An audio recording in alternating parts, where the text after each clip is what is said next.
Luke 10:25-26, the message.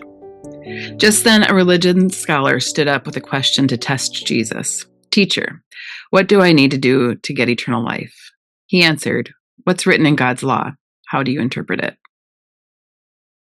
All right, everybody, welcome back to Searching the Sacred. Lisa, Steph, and Jason with you, and we are chugging along a unique season of Searching the Sacred where we are really not doing a ton of, circle dance, midrash stuff. We're actually kind of asking bigger questions, stepping out of the text a little bit, maybe kind of taking a 30,000 foot view and kind of asking the very question that Jesus was asking this religious leader, this scholar, by saying, how do we read it? Like, what does it say? We've added to that by saying, what translation are you reading and how did that come about? And who are you in community with and how does that shape how you read? And so we're going to continue that conversation that we've been having. Last week, we dove into the idea of translation, and today we're going to talk a little bit about theology. We want to ask the question, kind of, how does our theology shape how we read? And even the theology that we might not even be aware of, because for some of us, we grew up with the Bible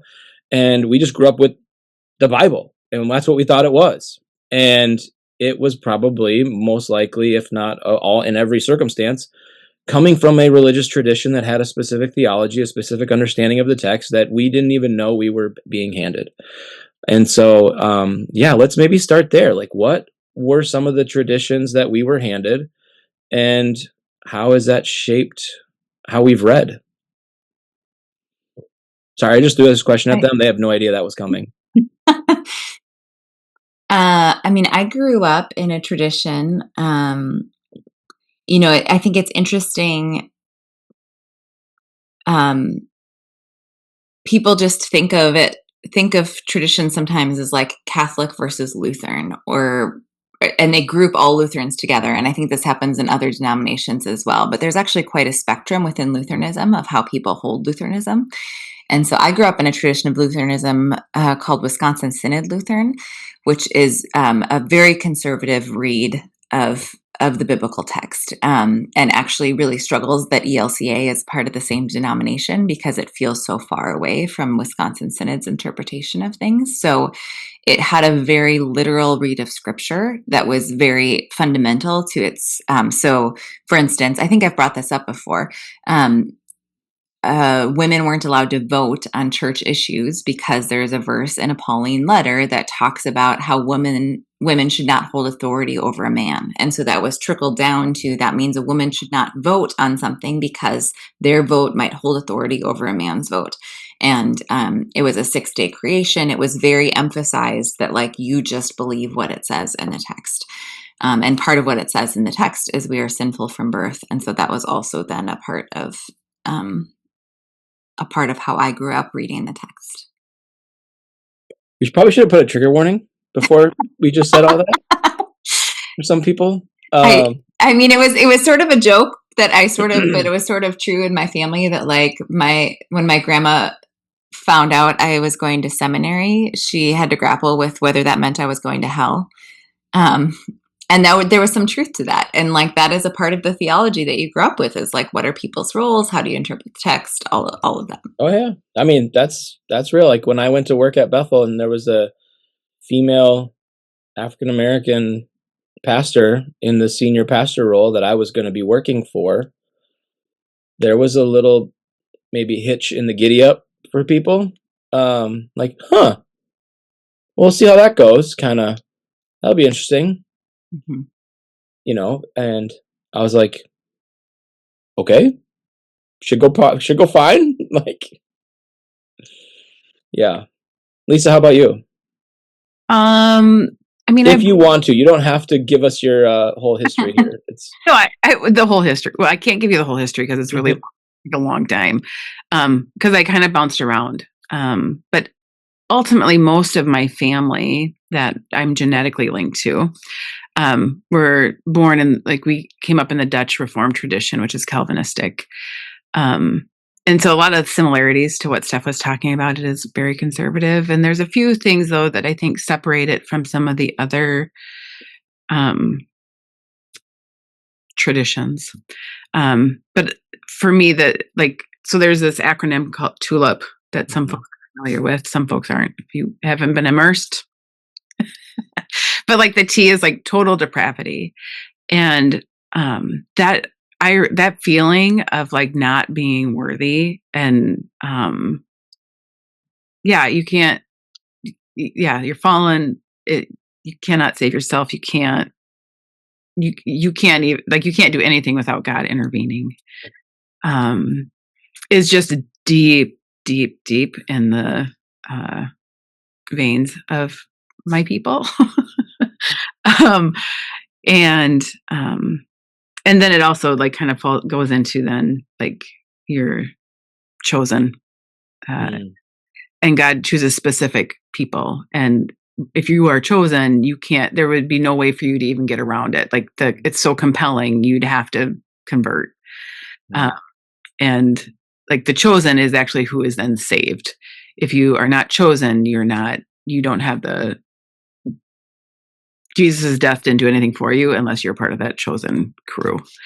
And then if you are part of that chosen crew and you are saved, well, then you have like in perpetuity. Like, yeah. So for those that are maybe unfamiliar with TULIP, let me just I'll give you TULIP really quick. TULIP stands for total depravity, unconditional election, which essentially means that if you are one of God's elected like people, you're stuck with it. Like, you might not want to be elected, but you're unconditionally elected. Limited atonement is the L, limited atonement, which means that Christ did not die for everyone, but Christ died for the elect, those that will be saved or are saved. Irresistible grace, again, getting at that idea that grace is irresistible and you can't fight it no matter what happens. And then the preservation of the saints, and that so you will persevere to the end, and will win in the end. This select group of elected, grace-filled, atoned-for people. And so the joke in seminary when I went was that we claimed to be half-point Calvinists because we believed that there was depravity on earth, but not totally. And so that was the only thing that we were agreeing to. I am now a 0-point Calvinist. Okay. Well, and I think I would say the difference that I'm hearing in like that Calvin Dutch Reformed tradition of yours and the Wisconsin Lutheran of mine is that the solution to the total depravity. So infant baptism is huge in the where I grew up, and infant baptism is the thing that saves you from your depravity. And so because your parents chose to baptize you when you were a baby, it's not as much of an ongoing narrative, except that everything you hear in all the services is saved by baptism. You hear saved by baptism a lot, and which is very different than saved by faith. There's a very strong saved by baptism message inside my tradition. And Lisa and I both went to several different traditions from then. So I want to hear how you grew up, Jason, but I think all of us should also just talk a little bit about our journeys. Yeah. And what we've been exposed to as we then go into this topic of how theology affects how we read. Yeah. I mean, I grew up evangelical free, which kind of pulls from a few different traditions. It hasn't been around as long as Dutch Reformed, or the Calvinistic tradition hasn't been around as long as the Lutheran tradition. So it's kind of more of like an offshoot of some of those Protestant ideas, and it kind of picks and chooses what it wants to do. So it does have a very similar strain of literalism, very similar strain of conservatism. The patriarchy is real. There's very a heavy emphasis on God's grace for all. And so I think that's where it separates itself from Calvinism, is that it's grace for all, but you have to choose it. You have to pray the prayer. There's a believer's baptism. So we're moving away from the more mainline ideas there, and we're working on, like, this is something you have to choose. There's an age of, I forget what the phrase is. Accountability. Age of accountability. Yes. Like when you turn 13, you are suddenly accountable for your soul. And so, every sixth grader got to go through the class to learn all about the Bible. And at the end of the year, we got to choose whether or not we wanted to be baptized. I actually found out when I said yes to my baptism at the end of 6th grade, and I was about to go to get baptized. My parents told me that this would be my second time because my Lutheran grandparents insisted that I get baptized as a baby, but I did not know it. So then the joke has always been that I've probably canceled it out and need to get baptized a third time. So, but anyway, but yeah. So and the other thing that I would like to add just really quickly, because I don't think there's a lot of differences between the three of us in that I'm adding to, is the environment outside of just the theology, but the like the political environment, the like how we approach current events environment really shaped biblical interpretation. So being on the side of America fighting just wars, and I say that intentionally, like a just war, was really important because we couldn't fight unjust wars. We had to fight just wars. And so finding it in the Bible to sanctify our troops and to sanctify our actions was a really big deal. And so the political environment impacted the theological environment in a lot of ways. And I don't think that was true of me. I think we didn't really talk about current events. Like it was a more of a liturgical service, and so you did your prayers, you read from the Bible. And in my catechism classes, we really went to Luther's catechism more than we went to the Bible. I would say that's also a part of my tradition, is actually it wasn't a very strong Bible reading emphasis. It was a much stronger catechism reading emphasis. But then I ended up like I was a pastor in an E-free church. So I had a really interesting E-free experience there to like be given the title pastor as a woman in that setting. And I would say that that particular church, it sounds very different in its interpretations than the church you grew up in, which is a part of the any denomination that has the word free in it Mm-hmm. does have a lot of denominational variation often in how things are held. I was on staff at a Presbyterian church. I was a part of a covenant church for a while. Lisa, what are some of the denominational journeys you took? Well, grew up in the Dutch Reformed, and then through my parents' divorce, was initiated into Missouri Synod Lutheran. Did some catechism stuff there, and then my mom got married in a UCC church, but I don't remember much of that. That was high school. It was a little bit chaotic. My those years were chaos, and then in college, I messed with E-free for a while. I tried desperately to find an E-free church when I graduated college and came to the Twin Cities, and I visited every single one in the Twin Cities. Could not make it work.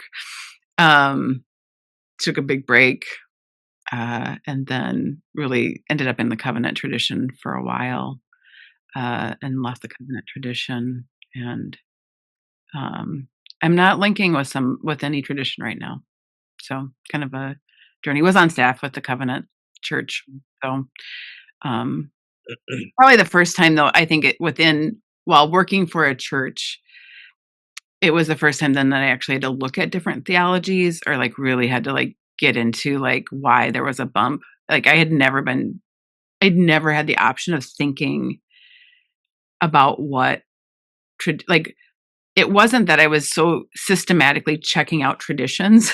Mhm. I was landing in places where it felt well, in school I didn't really have a choice, right? Like parents' Mhm. marriage kind of forces you in one or the other. But in college it was like finding a place to belong. And so like I Mm-hmm. could do that in a college town. I could not do that in the Twin Cities. Mm-hmm. And like the Covenant Church just happened to be the church on the corner that I stopped in when my life was in crisis. And that was, it's an interesting thing, like, because I never had to wrestle with it. It was like picking a different brand at the grocery store. I didn't know, I didn't Mhm. know all the things, and it didn't really come to a head until I had to have conversations with actual people that I loved who were coming out as gay, Mm-hmm. and I suddenly had to like try to explain what the church believed, how it got there, why. Like I suddenly had to wrestle that I didn't have to wrestle with. I wasn't gay. I never had to I didn't have to think about it. And that was the first time where like everything just kind of like stopped, where I was like, wait, I theologically, I don't agree here. And Mhm. this is my job. And what do we believe? What, why? How Mhm. do we communicate that? What's the difference? like, like it was just the first time I'd ever had to do it. Mm. Mhm. It was like, it was a linchpin moment of like, I actually want to know what I believe. Mhm. Why. Mm. Not just because I was like born into it or I decided to go to that, like it, but it took, I mean, I was well into my 30s. By the time that I actually had to like think about it, I didn't have to, it was just what I was swimming in. Mm. Which I think is a really important, like, I love that idea of like, that's what I was swimming in, because I think that's the point of this conversation that we're having right now, is that we're swimming in something.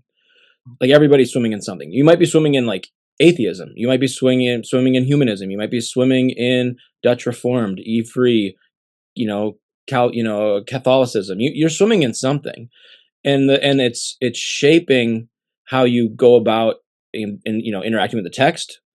It's Mhm. shaping how you interact with other people, right? Like relationships that you're going to have. I mean, Lisa, you're pointing out such a vulnerable, beautiful, situation where people are you love and care about are curious about what your church believes and why you work where you do. I mean, I had similar experiences, working in very, very conservative college environments, some more so than others, and having students that, either worked for me or worked alongside me or that were in my community doing Bible studies with or going to church with, who then, shut the door in the office and said, "Can I tell you something that I've not told anyone other than like a handful of people in my life?" And then they come out, and you know it's a beautiful moment, and it's a sacred moment, and also one that, um in the environment that I was swimming in, I didn't have a good answer.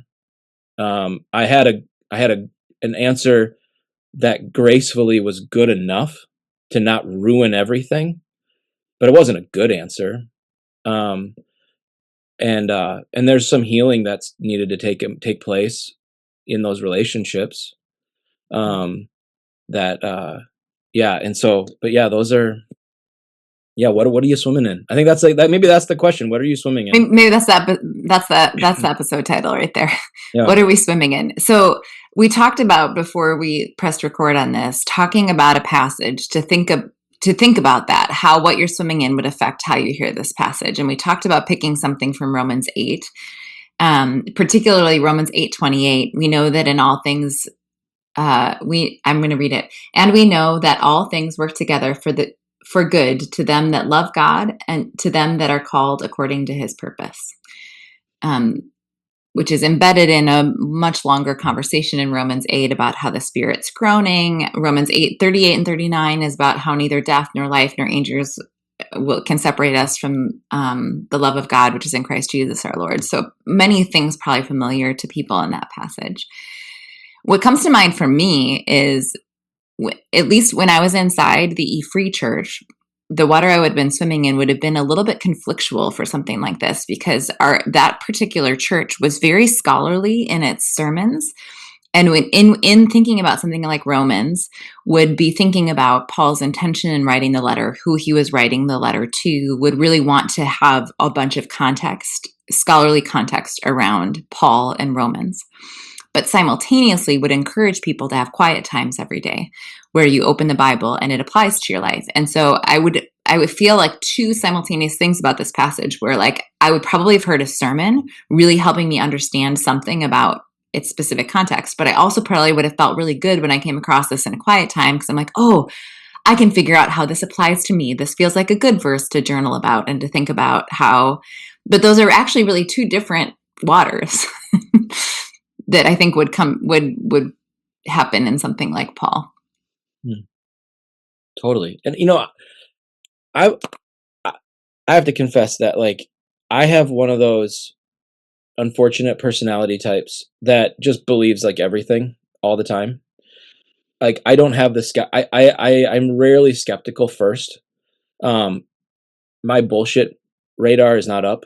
very well. So like if somebody tells me something about the Bible, I like usually believe that that's probably true, unless I already know that they're just off on a somewhere that I'm not. Um, and like like when I read the Bible, I'm always like, yeah, of course that's what. Yep, definitely. Like God's elect. Yep, that's me. Yep, okay. Like let's go. Like I just always have a yes, yes, yes. But I've been in conversations with people, the two of you, for instance, where it's like, well, what do you think about that? I mean, what do we do with the unelect?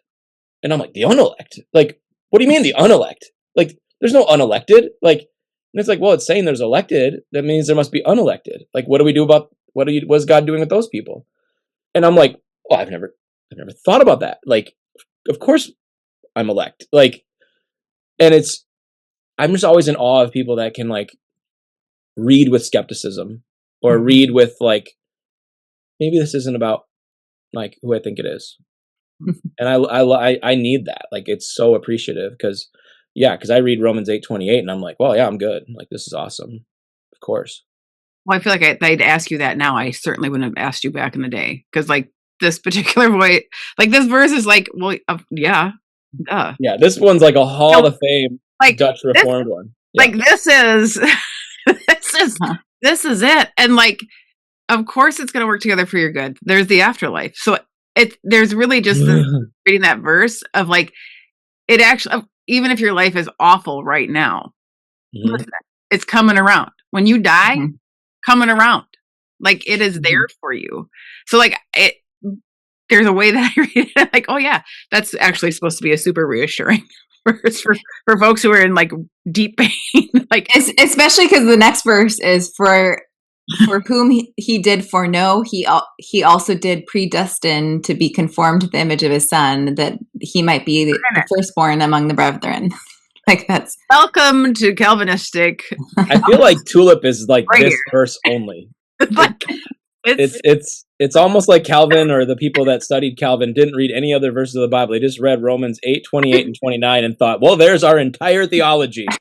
I'm pretty sure in my days of Calvinettes, we would like craft this verse. excuse me, Calvinettes.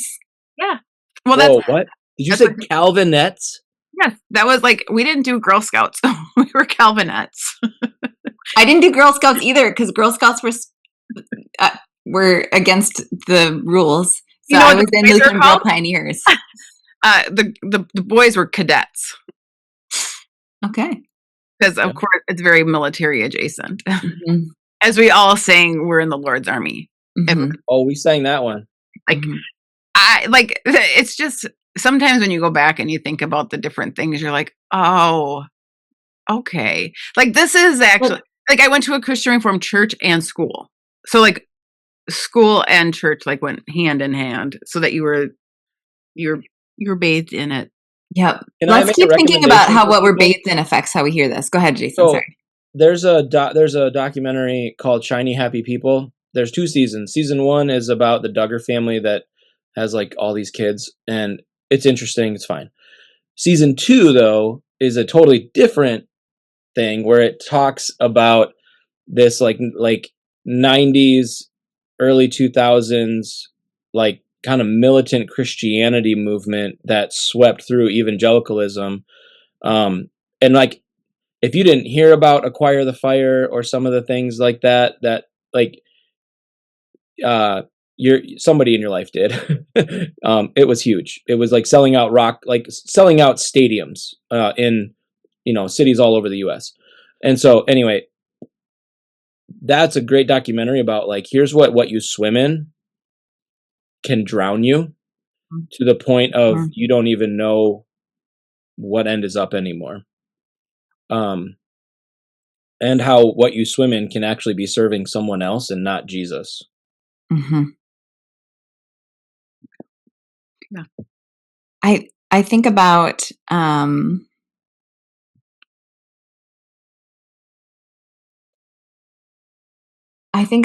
swimming in the waters, and I think this is more of the evangelical waters. And so I think several denominations would fit into this, where this verse would be used to defend God and feel really normal to defend. Like someone's going through a hard thing, So I will throw this verse at them as a way to show that God is good, because it's my role in many evangelical traditions.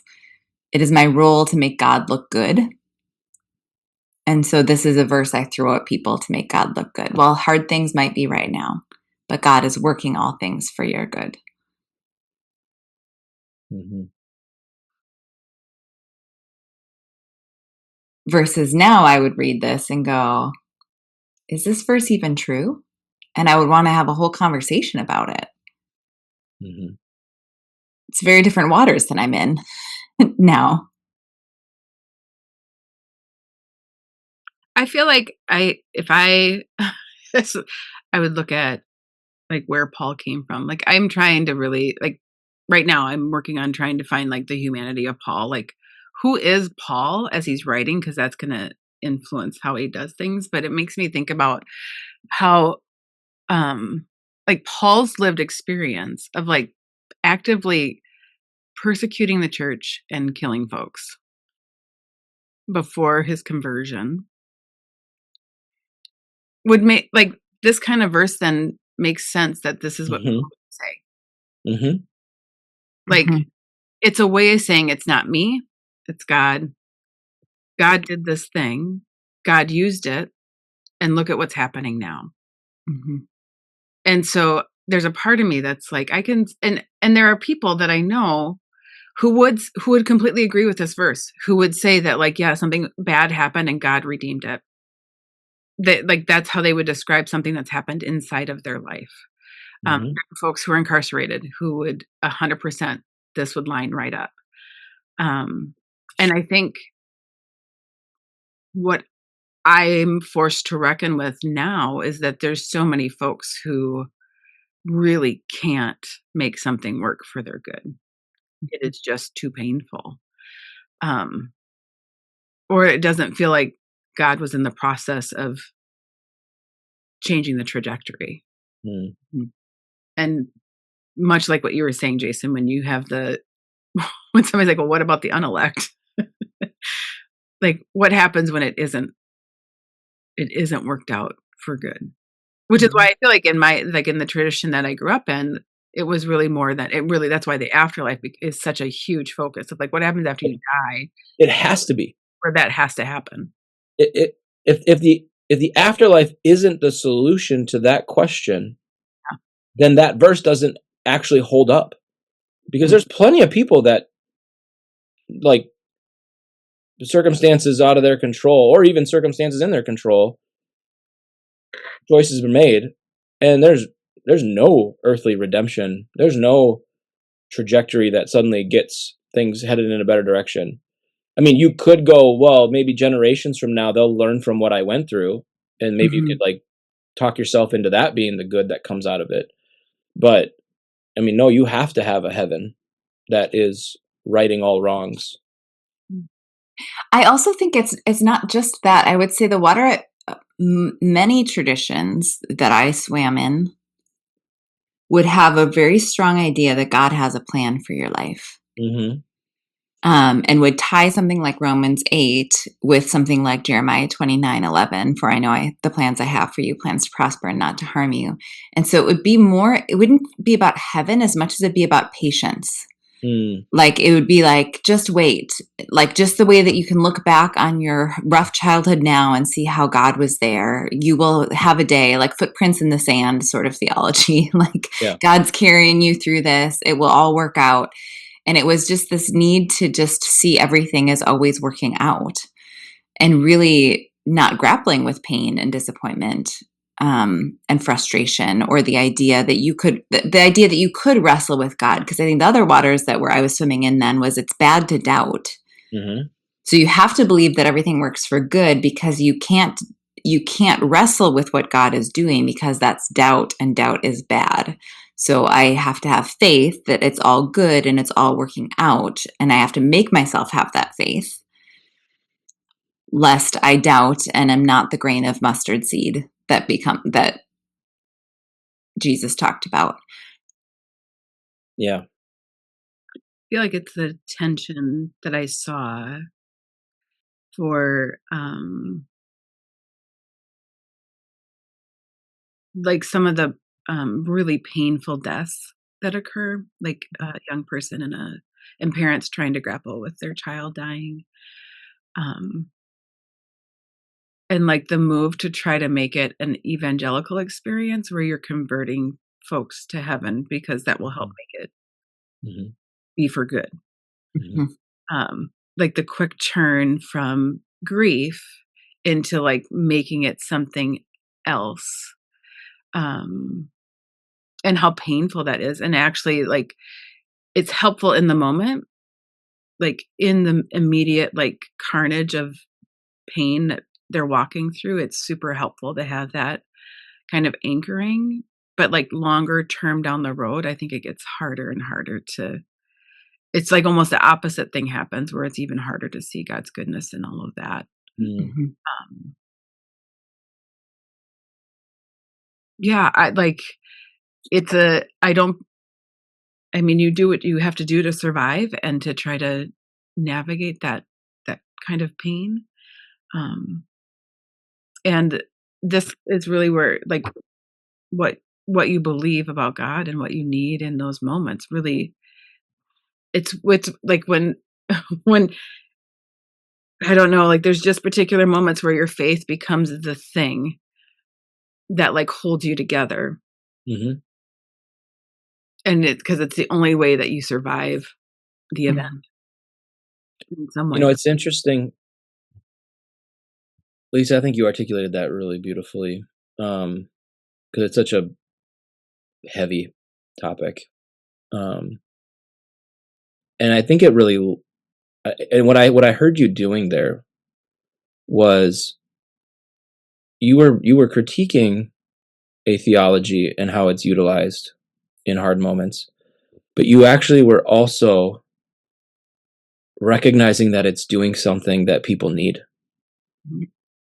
Um, because as I'm listening to myself and all of us talk about these more conservative theological pools that we were swimming in, um, there's a part of me that's like stepping back and being like, well, why does anyone believe any of this? Like, like maybe not Christianity, you know, all of it, but like these strains, like here we are kind of poo pooing everything that we grew up hearing. And it's like, well, why do people still do that? And so I was asking myself, okay, well, what's a more generous, recognition of these strains of theology or whatnot, or these pools of that people are swimming in. And it really is about belonging and place and certainty and clarity, purpose. It's about being in a group, having others around you that understand you. You have a shorthand with that.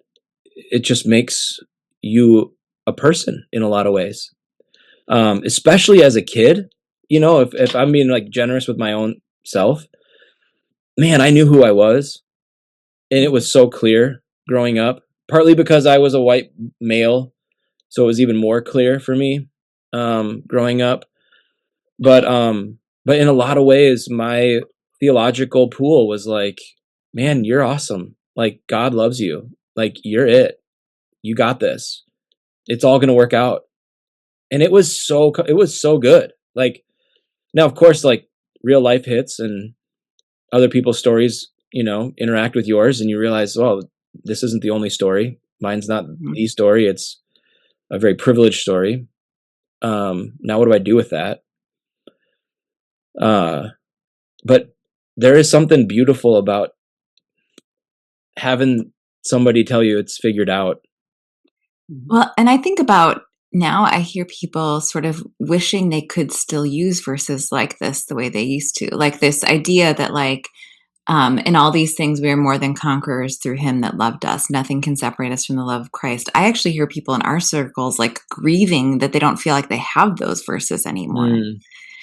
Mm, Because they used to provide comfort that they don't provide anymore. And so that then becomes, there's almost a cynicism that becomes the new waters that people swim in that aren't always helpful either, to say, is there a way that we actually could still find some hope in these verses and don't have to throw everything out? Because there is a way that they can help with identity, with feeling beloved, with feeling belonging. And so, is there a way they can still do that, even if you switch into more wrestly, critical, cynical waters? Yeah, I hope so. I mean, this is like perfect time to plug 40 Orchards, right? Like, and to say, like, go sign up for a group, sign up to be a part of the cohort, sign up to get in A the lot of circle. pressure to put that. What? Like, wait.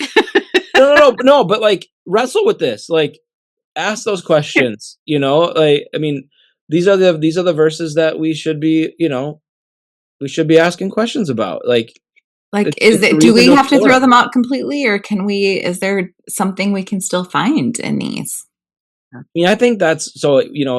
Before we started this conversation in our kind of pre-meeting, Lisa mentioned the term deconstruction. And for those that are unfamiliar with it, it's essentially where you take the faith that you have and you just ask a bunch of questions about it, whether they are being asked because you're just curious and growing up and maturing, or because other people's stories and life situations, like we've been describing, force you to say, wait, does my faith hold up? Does my theology actually make sense? And that process of like ripping apart what you're deconstructing the tower, and you got to figure out what's actually supposed to be there. Um, and I think that's what actually is at the heart of the Bible. I think it's at the heart of what Jesus is up to. I think it's at the heart of 40 Orchards, is doing some deconstructive work and some reconstruction, saying, okay, now let's start putting this tower back together. Let's start figuring out what should actually belong here. And reclaiming some of those passages. We don't just throw out the ones we don't like. We reclaim them and we say, no, there's something beautiful here. Like, Mhm. Romans 8:28 shouldn't just be never read again, No. because it's been read for 2,000 years and giving meaning and purpose to people's lives. And just because we might not like certain words in it that make us feel exclusionary, maybe that's not what's really going on here. Maybe we need to set it aside for a while and then come back to it. But like, maybe we reclaim some of it. Maybe we get some territory back that some some swimming pools have taken from us, and we can say, no, I get to swim with that floaty too. Like, you don't get to have that.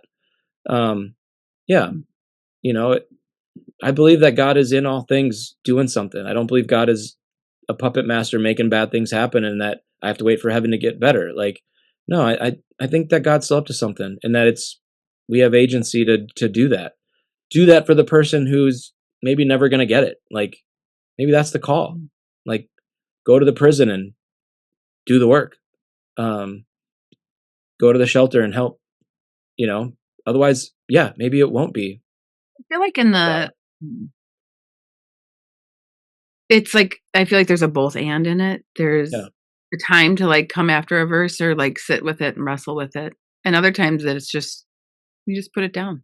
yeah, In some ways I put down a lot of like Romans Road theology because that was a yeah. big conversation piece for me. Yep. Um and like now I'm probably ready. Like I can wrestle a little bit differently now, but I took a break. And I think that's the one of the things that I love about 40 Orchards is that there's really nothing off limits. Like there's Hmm. we want to any text really has something for you, whether it is actually like pulls up a disagreement for you or like a completely affirms what you think. There's something in it, which is what I love about 40 Orchards. But I do that in 40 Orchards. I don't always do that in my own private like readings. Like I think there are times where you're drawn to a particular story or even a verse. Like there's times where I just want to spend time with the women in the text, named or unnamed. Mm. I just need to I just want to sit with them for a little bit because that's it for me, that's a connection point. Um and so I like it feels like there's like seasonal options of when does that make sense to be in a particular text and when doesn't it? Hmm. Mhm. I don't, like I, like when are you going to pull up the Psalms? When are you going to Hmm. pull up a lament? When versus, yeah, I think that's part of it. I don't think you can redeem everything. I think some stuff is hard, and it will be hard until you're into a different place. Mm. And maybe that's a part of, like, I would say, like, a takeaway from this conversation for people is, can I be aware of the water that I have swam in? And can I be aware of where I am now and how that affects how I read and also how it affects what I read? Is this, I think about traditions that I grew up in that went to Paul's letters a lot and went to the Hebrew scriptures hardly ever. So those were, I didn't even realize necessarily those were waters I was in, but now I'm in waters where I go to Hebrew scriptures a lot and Paul's letters hardly ever. I've switched waters. I've switched what I read. I switched how I am then interpreting or what I'm focusing on. And there is some level of things where just being aware of that is what starts to make a difference. If I can see my biases, if I can see what I'm going towards and what I'm avoiding, and give myself some grace for that, like you're saying, to say sometimes we it's not the time to try to reclaim something. Sometimes we just need to put something aside for a while. But can we know when it's time to pick it back up and to try again and to see if I can find a new way in an old passage? But really that first step is, do I know what I haven't been exposed to based on the traditions I have been a part of and how that is affecting how I read? Because that's what we keep looking at this season. What's in the text? How do we read it? How are the traditions and the perspectives we've been a part of affecting what we read and how we read it? So I think we just leave people with, what are you swimming in? Where are you headed? Who are you swimming with? And that will be what we talk about next.